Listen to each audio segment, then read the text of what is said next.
नाज़रीन, मैं इस वक्त इस्लामाबाद में मौजूद हूँ और ये इस्लामाबाद का पुरफ़ज़ा मकाम मेरे अक़ब में आपको फैसल मस्जिद दिखाई देगी। इस पुरफ़ज़ा मकाम पे मौजूद होने की कुछ वजूहात हैं। गुज़श्ता 3-4 दिनों से मेरा यहाँ पर क़याम है और वो इस वजह से कि इत्तलात ये थी कि मुज़ाकरात जो हैं वो इस हफ़्ते हो सकते हैं। फिर यहाँ पे आए, बेयकीनी के बादल छाए हुए थे, जिस तरह आपको मेरे सर के ऊपर ये बादल मंडलाते हुए दिखाई दे रहे हैं। लेकिन वो बादल आज छटे हैं। वो छठे किस वजह से हैं, उसके पीछे की वजूहात क्या हैं, मंदरजात क्या हैं, और जो एक डेलीगेशन ईरान से आ रहा है उसके बारे में इत्तलात क्या हैं, और अमेरिका से डेलीगेशन कौन सा आ रहा है उसके बारे में क्या इत्तलात है, और यहाँ पे सिक्योरिटी की क्या सूरत हाल है, ये पूरी टाइमलाइन का अहाता होगा इसी वीलॉग में। आप सब पर सलामती हो, मैं यासिर रशीद हूं और आप देख रहे हैं सुनो न्यूज। नाज़रीन, सबसे पहले इस्लामाबाद की सूरत हाल से आपको आगाह करूं कि गुज़श्ता कुछ दिनों से इस्लामाबाद जो है ये मुकम्मल तौर पे तकरीबन सील है।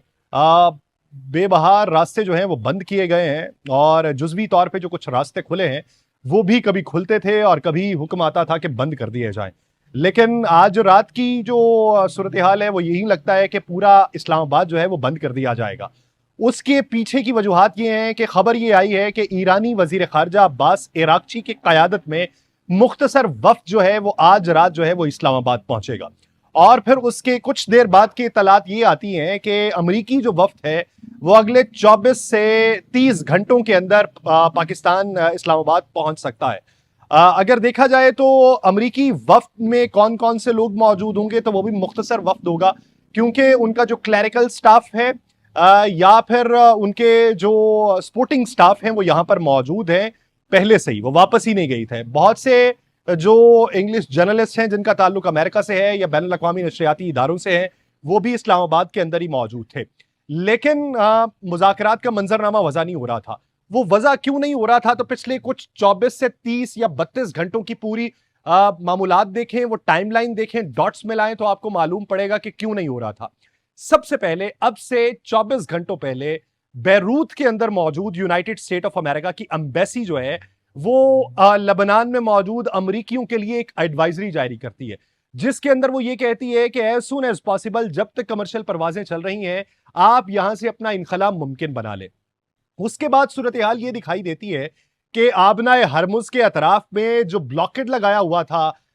अमेरिका ने, वो ब्लॉकेड 3 गुना बढ़ाने का मंजरनामा सामने आता है। और फिर उसमें हमें यह पता चलता है कि दहाइयों में पहली मर्तबा USS Gerald R Ford, USS Abraham Lincoln और यूएसएस जॉर्ज डब्ल्यू बुश जो है, ये करियर शिप्स इस आबनाए हरमुज के अतराफ में मौजूद हैं। लेकिन उसके साथ साथ ये भी खबरें सामने आती हैं कि उसके ऊपर कोई 1500 के करीब एयरक्राफ्ट मौजूद हैं और उसके ऊपर 5000 के करीब नफरी मौजूद है। माइन स्वीपर्स जो हैं उनको बारूदी सुरंगें निकालने का हुक्मनामा जारी किया गया है। और इसी असना में एक और खबर मंजर आम पे आती है, वो ये कि चाइना तेहरान में मौजूद और ईरान में मौजूद अपने शहरियों के लिए एक एडवाइजरी जारी करता है। वो ये कहता है कि एज सुन एज पॉसिबल आपको ईरान से निकल जाना चाहिए। तो यूं लगता यह था कि शायद अगर ये मामलात मुज़ाकरात की मेज तक नहीं पहुंचते तो कोई बड़ा हमला मुतवक्के हो सकता है और रिटेलिएशन ईरान की जानिब से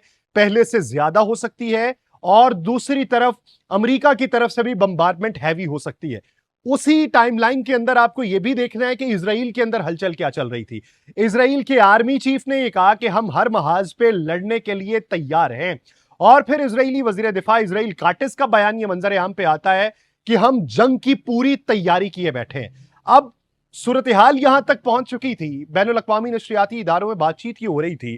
कि तेल जखीरा करने की जो जगह है वो ईरान के पास कम हो रही है, क्योंकि जैसे ही ब्लॉकेड लगाया गया अमेरिका की जानिब से, तो एक तरफ आबनाए हरमुज में जहाज खड़े हैं जिन्हें ईरान नहीं गुजरने दे रहा, और दूसरी तरफ अमेरिका उन जहाजों की निगरानी कर रहा है जो ईरान से निकल के दूसरी बंदरगाहों पे तेल बेचने के लिए जा रहे हैं। तो यूं ईरान के वो जो जहाज थे वो ईरान से बाहर नहीं जा रहे थे। गो के ईरान ने यह ऐलान किया और दावा किया कि हमारे बेशतर जहाज जो हैं वो अमेरिका के ब्लॉकेड को तोड़ के गए भी हैं और आए भी हैं, और उनकी तादाद 40 से जायद बताई गई। लेकिन अमेरिका इसको एक फॉल्स क्लेम कहता था। अभी मौजूदा सूरत हाल के अंदर खबरें मंजर आम पे आई कि जो जखीरे के लिए मुख्तलिफ जजीरों के अंदर मौजूद थे, जो जगह मौजूद थी, वो सारी की सारी फिल हो चुकी थी ईरान में। तो ईरान ने उसके मुतबादिल क्या किया कि आबना हरमुज में खड़े जो जहाज थे वहां पर छोटे जहाजों के जरिए अपने ऑयल को जखीरा करना शुरू कर दिया, जिसे फ्लोटिंग जखीरा अंदोजी भी कहा जाता है। लेकिन इस सब के साथ साथ खतरा यह भी था कि अगर वो भी कैपेसिटी खत्म हो जाती है और ये अमेरिकी ब्लॉकेट जो है ये मजीद कुछ दिन और बढ़ती है, तो फिर ईरान के पास ऑप्शन क्या होगा? ईरान को अपने तेल के कुएं बंद करना पड़ेंगे, और अगर ईरान अपने तेल के कुएं बंद करता है तो फिर उनको दोबारा जारी करने के लिए मेहनत करना पड़ती है, जिसके लिए आपको मशीनरी मंगवाना पड़ती है, और ऐसे हालात में ईरान के लिए वो मुमकिनात में से दिखाई नहीं दे रहा था। तो बेयकीनी यहां पर मौजूद थी, किसी को कुछ मालूम नहीं था कि कब डेलीगेशन आएगा, कब मुज़ाकरात की राह जो है वह हमवार होगी। फिर आज ये खबर आती है कि हमारे जो फील्ड मार्शल हैं जनरल आसिम मुनीर और हमारे डेप्यूटी प्राइम मिनिस्टर और फॉरेन मिनिस्टर इसहाक डार जो है ये अलग अलग जो ईरानियन फॉरेन मिनिस्टर हैं अब्बास इराक्ची उनके साथ राबिता करते हैं। उस राबिते के बाद मंजरनामा ये वजह होना शुरू होता है कि जिसके बाद खबरें मंजर आम पे आती हैं कि शायद कोई बड़ा ब्रेक थ्रू होने जा रहा है, क्योंकि आप ये देखिए कि जब तवक्कुफ जारी था, जब ईरान की तरफ से भी ट्वीट्स की जा रही थी और डोनाल्ड ट्रंप की तरफ से भी ट्वीट्स की जा रही थी, उस वक्त ये राबिते नहीं जारी थे और आपको राबितों के हवाले से खबरें नहीं मिल रही थी। आपको ये तो मालूम पड़ रहा था कि पाकिस्तानी हुक्काम जो हैं वो इस सूरत हाल पर गहरी नजर रखे हुए हैं, खित्ते के दीगर ममालिक से राबिते जारी हैं, लेकिन इन दोनों फरीकों से राबिता नहीं हो रहा था। सिर्फ उस वक्त राबिता हुआ जब सीज फायर को तूल देना था, जिसके जिमन के अंदर डोनाल्ड ट्रंप ने यह ऐलान कर दिया कि जब तक ईरान से मुस्बत जवाब नहीं आता तब तक हमारा ब्लॉकेट जारी रहेगा और तब तक ये सीज फायर भी रहेगा। अब उस पे बहुत सारे लोगों की राय यह बनना शुरू हो गई कि ये तो एक ओपन एंडेड सिचुएशन हो चुकी है कि जिसमें ना वो आने का ऐलान करे, ना उधर से ब्लॉकेट खत्म हो,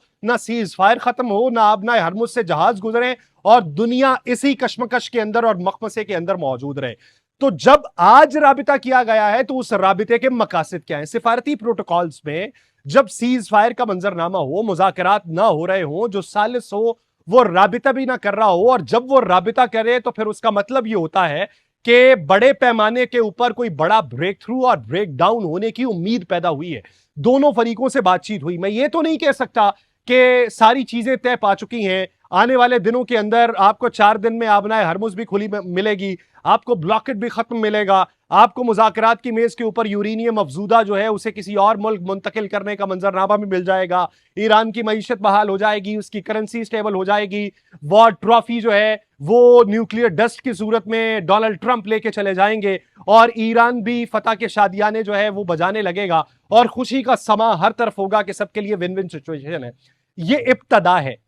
एक लंबा मरहला है जो रुक चुका था, जिसके बारे में इब्तदाई एक सीढ़ी पे कदम रखा गया और फिर उसके बाद अगला कदम जो था उसके लिए बेयकीनी थी कि आया कदम रखेंगे, सीढ़ी डगमगाएगी, नीचे से कोई खींच देगा या ऊपर जिस जगह पे टिकी हुई है वहां पे नहीं रहेगी, और अगर ऊपर पहुंच भी गए तो शायद वो मंजिल ना हो जिस मंजिल की उम्मीद की जा रही थी। तो अभी इस सारी सूरत हाल में ये एक बड़ा ब्रेक थ्रू है। टाइमलाइन उसकी ये है कि टेंशन बढ़ाने की कोशिश की गई है, प्रेशर टैक्टिक बिल्ड करने की कोशिश की गई है, और उसी प्रेशर टैक्टिक की बदौलत एक मुख्तसर ईरानी वफ्द जो है वो पाकिस्तान आ रहा है। अब देखना यह है कि जहां पे ये खबरें मिल रही हैं कि अमेरिकी वफ्द भी कल के दिन या कल रात में पाकिस्तान पहुंच सकता है, तो उसके बाद ईरानी डेलीगेशन जो लास्ट टाइम कोई 80 के करीब अफराद के ऊपर मुश्तमिल था वो अब तादाद के अंदर बढ़ेगा, और अगर वो बढ़ता है तो फिर देखना यह है कि अफजूदा यूरेनियम का मंजरनामा क्या होगा, फिर देखना यह है कि डूबती मईशत ईरान की कैसे बचेगी, बैनुल-अक़वामी पाबंदियां कैसे खत्म होंगी, डोनाल्ड ट्रंप अपने बयान में किस हद तक जो है वो रब्त लेके आएंगे या तवक्कुफ इख्तियार करेंगे। तो वो लम्हा बलम्हा की सूरत हाल आपको शहर इक़्तिदार से जब तक ये मंजरनामा वज़ा है तब तक पहुंचाई जाती रहेगी। मुझे दीजिए इजाजत, अल्लाह ने के बाद।